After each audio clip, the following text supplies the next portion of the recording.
Итак, это главная тема. Я Саша Шапалина, и мы начинаем наш эфир и обсудим в том числе, конечно же, дебаты Виктории Бони и Владимира Соловьева, которые прошли сегодня после того, как 2 недели длилось их противостояние друг с другом. Российский пропагандист вроде как принес извинения, но на самом деле не принес. Он сказал: я, конечно, должен извиниться, но не сказал: я приношу вам свои извинения. Также он сказал, что он должен был более тщательно подбирать свои слова, но не сказал, что он был неправ по сути, просто можно это так, в общем, расценить как его заявление: я был прав, но, конечно, должен был быть менее резок в эфирных выражениях, но на самом деле я думаю ровно то, что я сказал. Мы ждем сейчас в гостях Любовь Соболь, российского оппозиционного политика и члена платформы российских демократических сил при ПАСЕ. Насколько я понимаю, Любовь пока не получается присоединиться к нашему эфиру, поэтому, конечно же, вы можете задавать свои вопросы в чате нашего эфира, которые я смогу передать Любови. В том числе пишите, что вы думаете о противостоянии Владимира Соловьева и Виктории Бони. Поверили ли вы в искренность извинений российского пропагандиста? Верите ли вы в то, что он действительно передумал и что он не считает Боню теми, кем он ее называл в своих эфирах в предыдущие разы. Ну а я, конечно, хотела бы вас попросить также подписаться на наш канал, поставить лайк этой трансляции, чтобы как можно больше людей имели доступ к независимой информации, потому что, к сожалению, алгоритмы YouTube работают таким образом, что они реагируют на вашу активность, и мы благодарны за все, за всю вашу поддержку, которую вы нам оказываете, за то, что смотрите наши эфиры и за то, что комментируете их, за то, что помогаете нам существовать и работать дальше. К слову, дебаты Бони и Соловьева не обошлись без новостей из Туапсе, где сейчас развернулась экологическая катастрофа. Владимир Соловьев упрекнул Боню, что она говорит о последствиях, а не о том, с чего все, по его мнению, началось, то есть с украинских обстрелов.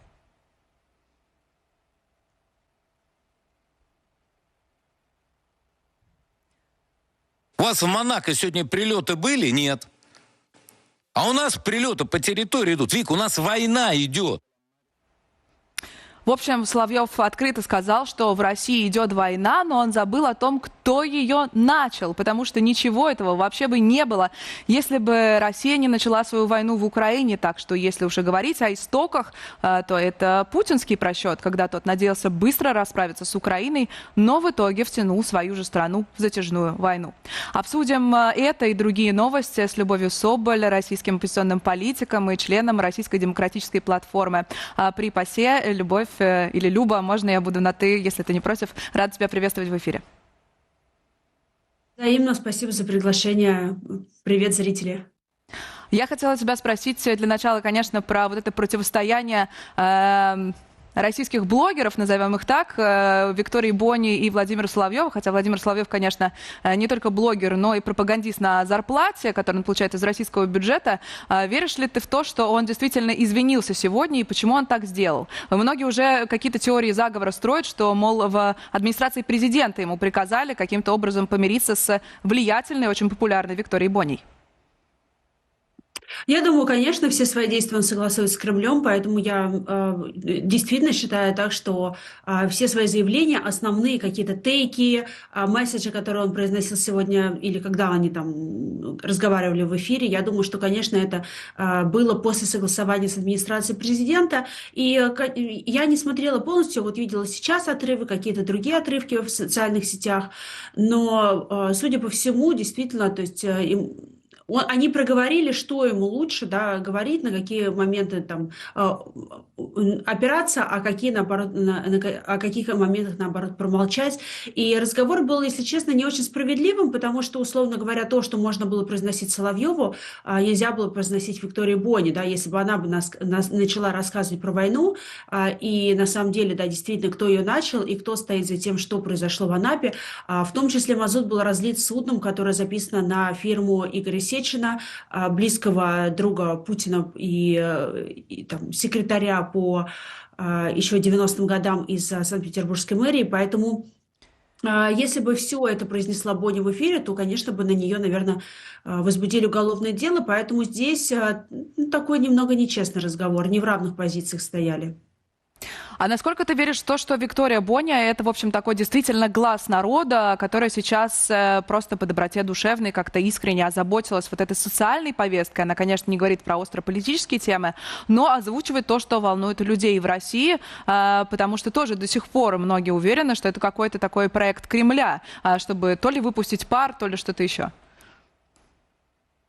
Все может быть, я не буду отрицать, но я не так, чтобы пристально слежу за Викторией Бони в социальных сетях, но в целом, насколько я понимаю, она достаточно часто высказывала свое мнение по каким-то социальным вопросам. Я знаю, что она была против вышек 5G, потому что, я не помню точно, но, по-моему, потому что они якобы облучают людей.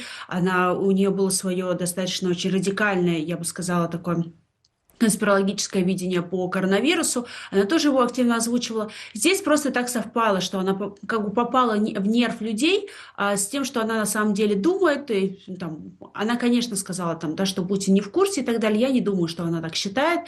Но вот она подобрала какие-то определенные слова, то, что откликалось у нее в душе и ее сердцу, и это попало как бы в настроение людей, поэтому и так завирусилось и залетело. Я не думаю, что Боня рассчитывала на такой максимальный эффект, что ее будет обсуждать вся страна, и что вот до сих пор мы с тобой это обсуждаем, ты мне задаешь по этому вопрос, хотя когда у нее там было уже больше недели назад это высказывание. Поэтому я думаю, что для нее это было в том числе неожиданно, но это закономерно, потому что, знаете, если все эти дырочки законопатить, выход народного гнева, как бы все это замести под ковер и не давать этому выйти в нормальном режиме, например, через выборы, через возможность людей голосовать за своих представителей на выборах или там на референдумах озвучивать какие-то вопросы, то, конечно, это все будет проявляться вот в таких вот странных формах. То есть, по сути, Боня, она была, наверное, не... Наверное, она сама того, там, желая или не желая, стала инструментом народного гнева. То есть, когда такой вот через этот инструмент народный гнев и вылился, в том числе вылился от тех людей, которых Кремль, в принципе, не особо считает политически активными людьми. Я имею в виду женщин. Потому что в основном, если посмотреть на статистику YouTube-каналов оппозиционной тематики, да, где очень много обсуждается политики, в основном аудитория все равно это мужская. А Инстаграм — это больше аудитория женская в целом по миру, но и вот если посмотреть на наши аккаунты, то тоже большая часть все-таки сидит, подписывается, лайкает, комментирует. Это именно женская аудитория. И с такой аудиторией Кремль не знает, что делать. И вот у меня есть даже шутка, которую недавно рассказала другим журналистам, что разъяренных женщин Кремль боится не меньше, чем вооруженных мужчин. Я действительно так думаю, потому что задерживать женщин, где-то там с ними что-то делать, это очень плохая картинка для Кремля, который продвигает себя как такого и все эти нарративы про традиционные ценности. И на самом деле, если Виктория Боня, она бы позвала бы своих подписчиков в России встретиться где-нибудь на центральной площади города и обсудить, не знаю, пойти в кафе и обсудить наболевшее, такое вот, давайте поговорим по-женскому, вот так вот, расплывчатыми какими-то формулировками, то Кремлю было бы очень сложно, они бы просто стояли в такой вот очень неприятной позиции, раскоряки, потому что они бы не знали, что делать, потому что разгонять женщин, которые пришли там, ведут прямой эфир у себя в Инстаграм, все там на красивом, и обсуждают какие-то, в том числе, социальные вопросы, для них это, конечно, очень болезненная картинка, и им не хочется такое делать. Поэтому я не знаю, Виктория пойдет дальше или нет в свое вот это вот противостояние и озвучивание народных проблем, но я бы хотела бы, конечно, чтобы она сделала какие-то дальнейшие шаги, она бы сделала бы их, там, чтобы она сделала их и тоньше, наверное, умнее, аккуратнее, лишний раз подумав, но при этом не останавливалась на том, что она, какую народную любовь она получила сейчас, потому что действительно хочется преобразовать это в какие-то настоящие изменения. Пока настоящих изменений я не вижу. То, что Соловьев извинился или не извинился, это абсолютно неинтересно, ну, как бы второстепенный сюжет. Кто такой вообще Соловьев? Он не принимает решения. Он марионетка Кремля вот в полном смысле этого слова, что то, что ему скажут, то, что ему можно сказать, он будет говорить. Что нельзя говорить, он не будет говорить. А он сам не принимает решения, он не влияет на принятие решений. Он их должен забалтывать, он должен их, там, не знаю, оппозицию он должен как-то обхихикивать, унижать, травить. А Путина, наоборот, везде превозносить, как он великий, как он классный, ну вот как он заботится о народе якобы. И это обслуживающий персонал. Поэтому тратить свою энергию на Соловьева, наверное, это классно и смешно, и вот это такое вот в этом противостоянии, это важный этап. Но в целом, как бы, растрачивать туда энергию и народный гнев, наверное, не стоит, потому что это действительно такой, он топ-пропагандист, но все равно это он топ из обслуживающего персонала Кремля. Конечно, все зло сидит в Кремле, а это Путин, его ближайшее окружение, кто ответственно и за войну в Украине, и за несчастье нашего российского народа, за нищету, за алкоголизм, за отсутствие нормального образования, медицины в регионах. Поэтому вот я бы, конечно, хотела сказать Виктории Бони спасибо. Я не считаю, что она свои действия согласовывала напрямую с Кремлем. Я считаю, что она действовала действительно по зову сердца. Но я бы хотела, чтобы она, как ей удобно и как ей комфортно, все-таки продолжила отстаивать права людей, раз ей самой это уже интересно. Да, действительно, продолжаем наблюдать. Я-то лично, конечно, верю, что у женского протеста есть огромный потенциал, но посмотрим, что из этого выйдет. Конечно, мы видели попытки такого женского протеста. Я говорю о женах, матерях мобилизованных. Ну, в общем, Кремль это достаточно быстро все придушил, хотя какое-то время мы действительно наблюдали вот эту картинку, про которую ты говоришь, когда Кремль не очень понимал, что ему делать. Ну, собираются эти несчастные женщины на Красной площади и как-то стоят, и, в общем, никто с ними ничего не делает. Но потом, да, их начали разгонять, признали иностранными агентами, и, в общем, все это как-то медленно, но угасло. Я хотела тебя, к слову, об обслуге Кремля спросить еще об одном персонаже, интервью с которым вышло накануне на канале Ксении Собчак, и это, в общем, персонаж, которого ты прекрасно знаешь, и с которым у тебя есть личный счет, это Илья Ремесло, который много лет получал зарплату за то, что он травил Алексея Навального, а теперь вот он якобы изменил свое мнение. Я хотела дать нашим зрителям послушать одно его высказывание из этого эфира, где он говорит про Владимира Путина, что на самом деле корень всех бед в России – это, в общем, вот этот главный человек в Кремле. Давайте послушаем вместе.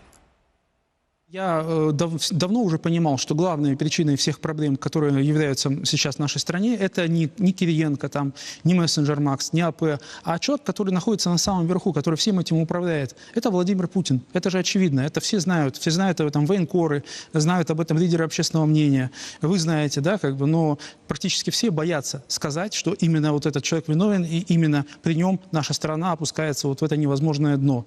И нет смысла просто там критиковать кого-то, кто ниже него. Нужно всегда искать первопричину, а первопричиной является именно он. Веришь ли ты в то, что Илья Ремесло, профессиональный доносчик, искренне раскаялся, или зачем он вообще это говорит? Да, но, Александр, я хотела бы договорить немножко про предыдущую тему, прям буквально пару слов, потому что вот ты правильно сравнила, что да, что были уже женские протесты, и их Кремль подавил. Надо понимать, что протестную рознь, и я бы разделяла бы два вида протеста. Первый – это организованный, второй – это стихийный. Вот стихийный мы видели как раз в регионах во время коронавируса, когда приходили такие уже в возрасте, там, условно говоря, тетечки, и ничего плохого не имею, просто я вот не знаю, как бы сказать. Это тот контингент, который для Путина очень важен, потому что это именно те люди, которые за него голосуют. И они буквально брали штурмом районной администрации, они там избивали каких-то охранников, появлялись какие-то дикие видео. Я понимаю, что если это бы делал бы активист, там, условно говоря, из Москвы российской оппозиции, то он бы сразу бы, там, сел бы за массовые беспорядки на максимальный срок. А тут им ничего за это не было. Даже административные штрафы на них тогда не налагали. Поэтому, то есть, условно говоря, когда есть протест стихийный, то его очень сложно с ним что-то сделать, и Кремль это понимает и различает. Потому что, и что касается вот этого протеста Бони, это скорее не она организовала, это через нее вылился народный гнев, и, условно говоря, если она даже прекратит это говорить, люди все равно найдут эту ниточку, да, этот выход, и, возможно, пойдут к какому-то другому блогеру, будут вот его так поддерживать, если он будет говорить то же самое.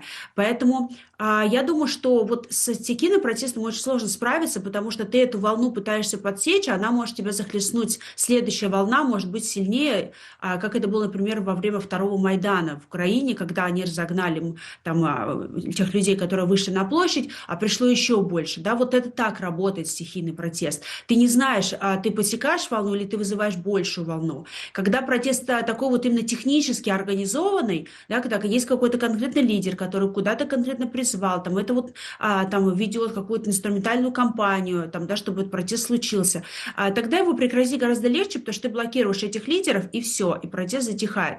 То есть, поэтому есть два разных протеста, и с одним сделать что-то очень сложное. Вот тот, который мы видим сейчас в случае Виктории Бони, я бы приписывала это именно к стихийному протесту людей, с которым Кремль не знает, что делать, потому что в целом природа этого протеста очень сложна. Вот именно с политтехнологической точки зрения. Что касается Ильи Ремесло, то, если честно, я даже его обсуждать не хочу, но это, то есть если Соловьев еще топ-пропагандист, топ-обслуга Кремля, то Илья Ремесло это, ну, где-то вот просто низшее звено цепи, я не знаю, ниже, вот в этой цепочке обслуги Кремля он находится где-то вот на самых-самых нижайших позициях.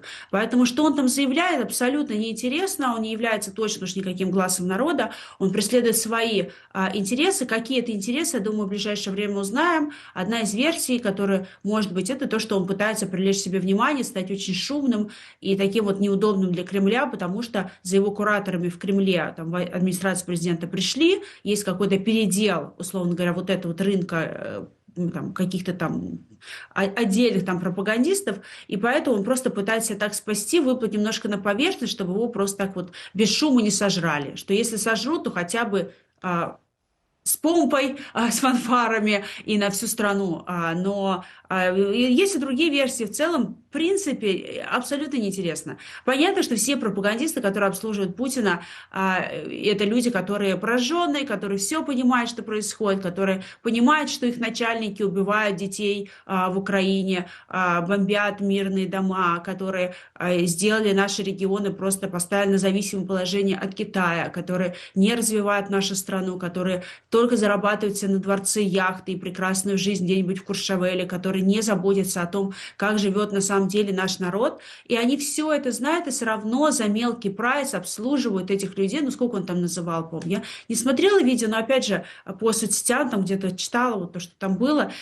8 миллионов рублей он зарабатывал в год. Для обычного человека это огромные деньги. Но и для Кремля это ни о чем. Ну, то есть он таких Ильи Ремесло может купить вот просто сейчас один, завтра второй, послезавтра третий. Человек, который ничего не решает, который просто обслуживает достаточно плохо, без таланта, нет у него никакой харизмы, никогда у него не получалось стать таким главным борцом с Алексеем Навальным, которого он пытался себя позиционировать. Ничего у него не вышло. Поэтому сейчас в каких-то своих личных интересах он вот поменял публичную позицию, но, опять же, рефлексировать над это, обсуждать, делать 10 передач про это я бы не стала.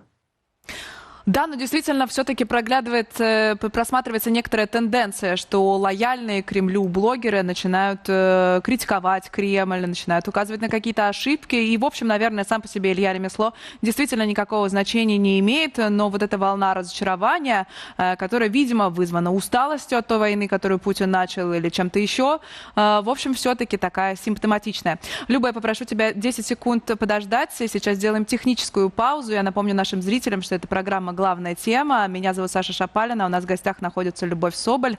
И через 10 секунд мы продолжим наш разговор.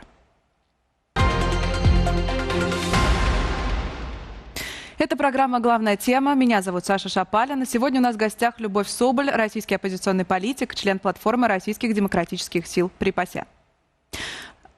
Люба, я хотела поговорить с тобой, собственно, про ПАСЕ. Ты принимала, как член делегации, участие в заседаниях. Можешь рассказать свои впечатления, как проходит вообще эта коммуникация с европейскими чиновниками, с европейскими политиками? Понимают ли они, собственно, что от вас хотят? Есть ли у них какая-то конкретная цель вообще существования этой платформы?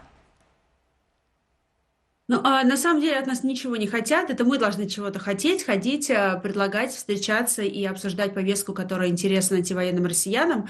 На самом деле, то есть если в зимнюю сессию мы приехали уже под закрытие, то есть мы приехали в четверг, у нас была встреча платформы, в пятницу формально еще действует сессия, но уже ее, ну, то есть фактически ее не существует, уже разбирают конструкции, все делегаты уже поразъезжались по своим странам и стали работать, ну, переключились на режим именно внутренней работы, потому что это депутат национальных парламентов, условно говоря, делегат от Франции, это депутат французского парламента, который между сессиями ПАСЕ занимается своей работой по, там, условно говоря, написанию и продвижению законов для своей страны. Поэтому мы приехали под конец, было непонятно, в каком статусе мы будем работать, что у нас какие полномочия есть, каких нету. И вот это, получается, с конца января до апреля я потратила время для того, чтобы разобраться во внутренних процедурах, как работает ПАСЕ, что мы можем делать, какая повестка сейчас обсуждается, в которой бы мы тоже могли бы там, да, вот прийти и сказать, мы хотим ли тоже вот этот доклад или резолюцию, принять участие в его разработке, написании.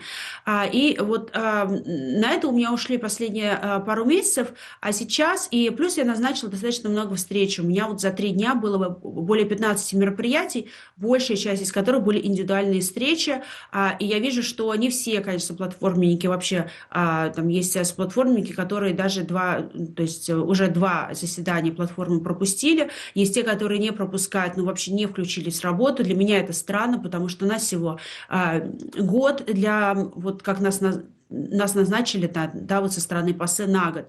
Поэтому уже 2 сессии из 4, то есть половина уже, да, прошла. У нас будет только еще сессия летом и осенью осталась. И там вот как говорят в Кремле, времени на раскачку нет. У нас действительно этого времени на раскачку нет, поэтому я постаралась выжить максимум. У меня получились, там, я запросила эти встречи, мне пошли навстречу со стороны... запросила встречу, пошли до встречи, неважно. Франция, Германия, это Швейцария, глава делегации Швейцарии. Я поговорила с депутатом из Латвии, из Молдовы. То есть были встречи очень важные и принципиальные. Например, с немецким парламентом была встреча организована с представителями всех основных партий немецкого парламента. И на этих встречах я обсуждала, я писала в своих социальных сетях очень понятную повестку. Это первое, это помощь антивоенным россиянам в изгнании и оставшимся в России, в том числе это вопросы документов, въездных документов в Евросоюз, потому что часть людей застряла, например, в Казахстане, это и дезертиры, но и не только, которые не могут покинуть Казахстан, не имея легальных документов, но которые находятся под угрозой депортации в России. Это вопросы гуманитарных виз, там, в том числе в Германии, конечно же, я поднимала с немецкой делегацией вопрос гуманитарных виз, и я объясняла, что сейчас гуманитарные визы ограничены, потому что в том числе, потому что они привязаны к дотациям из бюджета, и это нагрузка на бюджет принимать какого-либо еще человека на гуманитарную визу, но я говорила, что россияне, я думаю, белорусы, у них такая же позиция, что наши, как бы сказать, иммигранты, которые уехали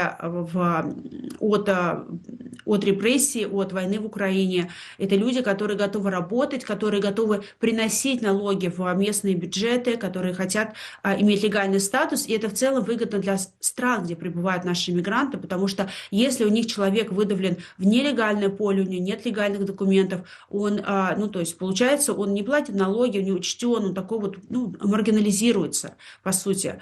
И поэтому найти эту точку компромисса, когда наши люди смогут получить легальные статусы пребывания, в том числе получать благодаря этому легальному статусу медицинскую помощь, это выгодно и самим странам пребывания.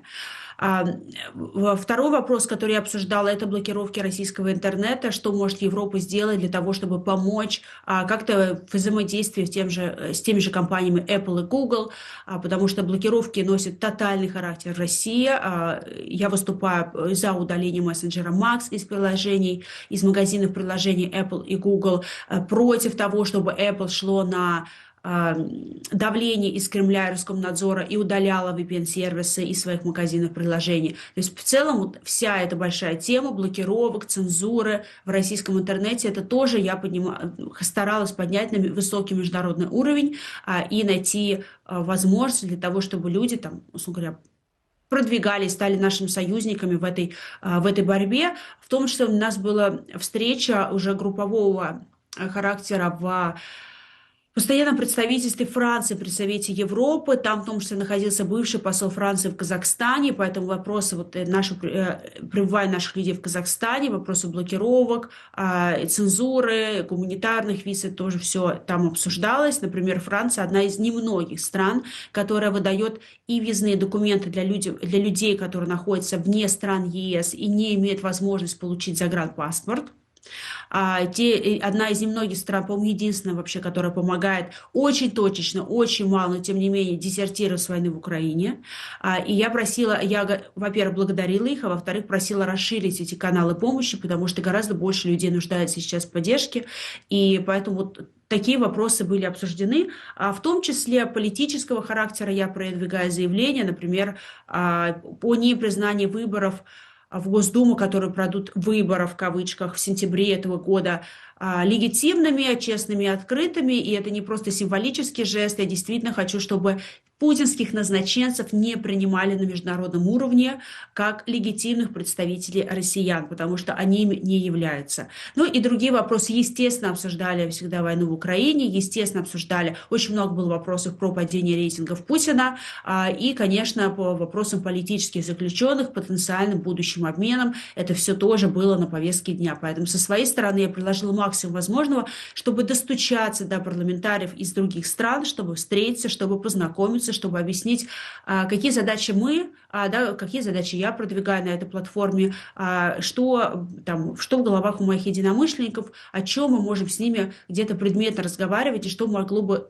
быть интересно их избирателям, жителям их стран. Поэтому вот эти точки пересечения искали, и в целом я бы сказала, что какое-то движение вперед есть, потому что договорились, например, о встрече общей в немецком парламенте, чтобы со стороны нас была вот эта платформа диалога при ПАСЕ, с их стороны были представители всех партий Бундестага, и чтобы мы могли двинуться вперед уже по каким-то действительно детальным вопросам, в том числе и про политзаключенных, про гуманитарные визы и другим темам. Поэтому обсуждать, наверное, можно долго. Я вот сказала какие-то ключевые темы и ключевые делегации, с которыми мне удалось в этот раз провести переговоры. Вот у вас, кстати, пока я говорю, на видео Петра Байер, это президентка ПАСЕ, она из партии социалистов и зеленых, и нам с ней очень повезло, потому что она очень активно подключается, участвует в повестке нашей платформы, она приходит на заседания, она приходит на мероприятия, которые были сделаны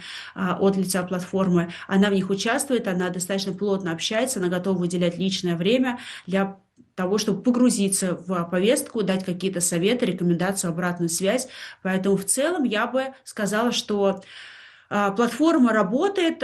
Я бы не сказала, что все получается. Есть то, что не получается. Есть встречи с делегациями, которые я запрашивала и на которые я не получила положительного ответа. Я пока не буду говорить, какие конкретные делегации. Я буду пробовать еще выйти с ними на связь. Опять же, как говорится, это дело за ними. Если они не захотят контактировать с представителем российской оппозиции, это нормально, это можно понять, но со своей стороны я всегда буду пытаться выстраивать диалоги с разными людьми. Что касается других участников, то нужно спрашивать по их активности у них, но, если честно, я удивлена, что не все люди проявляют такую прыть, как могли бы. Например, я обратилась в Миграционный комитет ПАСЕ, там есть комитеты, которые занимаются именно рабочими вопросами. Условно говоря, есть общеполитические, есть юридические, где решаются вопросы санкций и так далее. То есть есть культурные, есть по гендерному равенству, и разнообразию и равенству. И есть Миграционный комитет, который занимается ровно вопросом миграции в Европе. И так много других членов платформы, которые рассказывают постоянно о том, что они день и ночь занимаются вопросом документами уехавших россиян, и я прихожу в Миграционный комитет в пятницу, то есть последний день сессии, у меня встреча, мы очень плотно и долго общаемся с секретарем данного комитета и с людьми, которые этим вопросом достаточно плотно занимаются. Они говорят, что я единственная, кто пришла со стороны российской оппозиции к ним обсуждать эти вопросы. До меня там была только белорусская делегация, и представитель белорусской делегации сейчас входит на правах полноправного члена в этот комитет. У нас, к сожалению, таких возможностей со стороны российской делегации, то есть у нас такая квази-делегации нету, но тем не менее я была удивлена, что я единственная, кто дошла, кто запросила встречу, кто эти вопросы обсуждает. Потому что очень много людей, кто раздает только интервью и рассказывает о том, как они много делают. На практике в ПАСЕ у нас открыты сейчас все двери.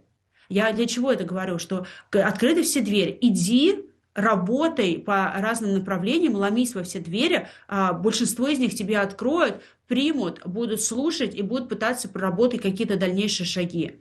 И я удивлена, что люди просто этим не пользуются, потому что больше 200 заявок было от людей, от активистов, от правозащитников, которые хотели попасть в эту платформу. Отобрали 15. Далеко не все попали, кто мог туда попасть. И просто сидеть, сложа руки, ничего не делать или разводить какие-то внутренние интриги, ну это просто позорно. Идите, работайте, есть много людей, которым нужна ваша помощь. Я со своей стороны, я не хочу себя нахваливать, но я действительно просто попыталась выжить из этих несколько дней, когда все вместе встречаются под одной крышей, которые все обсуждают, там постоянно какая-то кипучая повестка, вот попыталась максимум выжить из этих мероприятий. Быстрого эффекта ждать, наверное, не стоит, потому что ПАСЕ это не условно говоря, не посольство, куда ты пришел за визой, тебе проштамповали, ты вышел уже с результатом. Это работа в долгу, это работа про стратегию и про налаживание связей, контактов. И любые резолюции, как я говорила, разрабатываются около 2 лет. А нас то назначили на год, но закладывать вот этот фундамент, ставить эти вопросы, которые нам нужна российская оппозиция, на повестку дня, и чтобы их тоже обсуждали в ПАСЕ, мы уже можем это делать. И, конечно, я бы призвала всех своих других членов платформы и их сторонников, чтобы просто они там, не знаю, давили на своих представителей в этой платформе, и чтобы они тоже уже по-настоящему включались в работу, а не только об этом говорили. Люба, буквально 5 минут у нас остается. Я хотела еще 2 важные темы обсудить. Не знаю, успеем или нет. Можешь, на самом деле, даже выбрать, что бы ты хотела прокомментировать. Первое, это, конечно, тот скандал, который сейчас разворачивается вокруг одного из твоих коллег по платформе в ПАСЕ, который сделал, такие... мягко скажем, контроверсийные высказывания, оправдывающие насилие в отношении девушек, женщин в чеченских семьях и по поводу гомосексуальных мужчин в Чечне и так далее. Насколько сейчас вообще его пребывание в платформе ты видишь лично возможным? И второй вопрос, связанный с Страсбургской декларацией, которая вот как раз в ходе вот этой сессии было предложено как раз обозначить как такое условие, собственно, защиты прав антивоенных россиян, чтобы они подписали новую Страсбургскую декларацию, в которой говорится о необходимости всей возможной поддержки вооруженных сил Украины, и тогда твои коллеги по платформе, речь идет о Гарри Каспарове и докторе Андрее Волне, будут защищать, собственно, права таких россиян и возможность их пребывать в Европе. Есть ли у тебя мнение на эту тему? Можешь ли ты как-то его кратко обозначить? Если честно, я первый раз слышу про Страсбургскую декларацию. Я не слышала, это не обсуждалось во время платформы, это не обсуждалось в личном общении с другими членами платформы. Я впервые услышала это от тебя. Насколько я знаю, что Гарри Каспаров многократно говорил публично, что на этой платформе он представлял интересы подписантов Берлинской декларации. Я не уверена, что все подписанты Берлинской декларации готовы, чтобы Гарри Каспаров представлял их интересы и считает его своих представителей, но тем не менее он уже привязывал свою поддержку людей к другой декларации. Поэтому я впервые слышу, если честно, что нужно еще что-то подписать, чтобы Каспаров включился в работу. Мне кажется, что для того, чтобы включиться в работу, то есть можно ходить за людьми и говорить, что подпишите какие-то декларации, это тоже хотят они делать это, то окей, но я считаю, что сейчас нужно меньше бегать за людьми, потому что многие люди находятся в очень тяжелых условиях. Политически заключенные, у них вообще нет возможности никакие декларации подписывать, и за ними приходить и говорить, что вот в России должны как-то выразить свою позицию, тогда буду отстаивать ваши интересы, достаточно странно. Поэтому сейчас, мне кажется, не время выбирать, надо просто делать то, что ты считаешь нужным, и не ждать, когда кто-то там подпишет какие-то твои отдельные бумаги, а просто включаться в работу и делать максимум полезного и для российского общества, и, естественно, для прекращения полномасштабного вторжения в Украину, которое по-прежнему идет. Я многократно выступала со своими заявлениями по поводу войны в Украине, и если нужно еще раз что-то продекларировать, я готова это делать в 100-й раз, но и про компенсации, репарации, про военные трибуналы и так далее я многократно уже высказывалась, хотя действительно некоторые члены платформы считают, что нужно это делать, нужно еще одну декларацию подписать. Я не вижу смысла в этом большого, потому что мне кажется, что россияне внутри страны, они очень не следят в таком формате, что да, кто какую декларацию подписал. Нужно другие способы донесения информации использовать, и в том числе на своих YouTube-каналах рассказывать больше о происходящем и войне в Украине, и правду, прорывать эту пропагандистскую блокаду. Прорывать пропагандистскую блокаду декларациями, ну, для меня это немного странный вариант, если честно. Опять же, хотят делать, пусть делают, я не буду критиковать, пожалуйста. Но вот. Что касается Кутаева, то я с ним абсолютно не согласна по его высказываниям. Я пока, мне сложно, пока я потонула в этих встречах, запросах и общении с европейскими политиками, вырваться из этого, посмотреть более плотно за обсуждением. Но то, что я видела со стороны высказываний Кутаева в каких-то цитатах и пересказах, это чудовищное заявление, я с ними не согласна, и они нарушают, более того, принципы Совета Европы, когда нас отбирали как членов этой платформы, мы должны, там было написано, да, каким критериям мы должны соответствовать, в том числе разделять принципы и ценности Совета Европы, и то, что вот он озвучивает, конечно, этим ценностям и принципам не соответствует, и говорить о том, что вот решение по женщине должен принимать брат, муж или отец, ну, то есть совершеннолетняя женщина должна самостоятельно принимать решение о своей судьбе, хочет она или нет. Конечно, поддержка семьи всегда важна, и как классно, что у тебя есть родственник, на который ты можешь опереться, получить от них советы, помощи и поддержки, но если у тебя с ними не складываются отношения, это право любой женщины не общаться с теми людьми, которые приносят, я не знаю, ей боль или которые навязывают ей свои решения. Каждая женщина сама должна принимать решение за себя, ну и не только женщина, а любой другой человек. Поэтому те высказывания какие-то, которые я видела, ну для меня они являются не то, что даже средневековыми, а каким-то действительно не то, что архаичными, а каким-то, не знаю, ну абсолютно неразумными, наверное. Даже вот не говоря уже даже о правозащитной тематике или какой-то моральной стороне вопроса. Они просто, не знаю, они просто неприличные, мне кажется, сейчас. И что касается моего решения, оставлять Кутаева или нет, то я не принимаю, как и другие члены платформы, решения по другим членам платформы.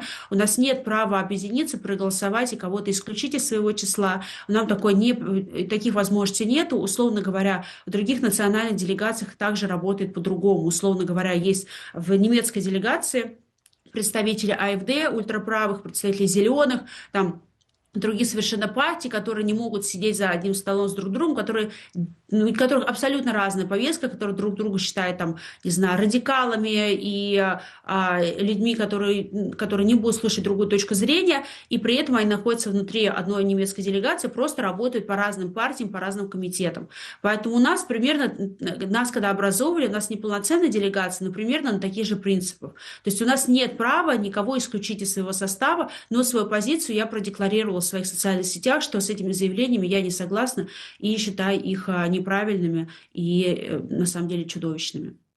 Ну и сейчас, конечно, ждем, собственно, реакции от Европейского Союза, от Парламентской Ассамблеи Совета Европы. Посмотрим, что скажут они. Ну а пока следим за тем, как развивается ситуация. Люба, спасибо тебе большое за то, что нашла возможность присоединиться к эфиру. Любовь Соболь, политика, член платформы российских демократических сил при ПАСЕ, была гостьей программы «Главная тема». Ну а я на этом с вами прощаюсь. Для вас в студии работала Саша Шапалина. Хорошего вечера, берегите себя. До новых встреч.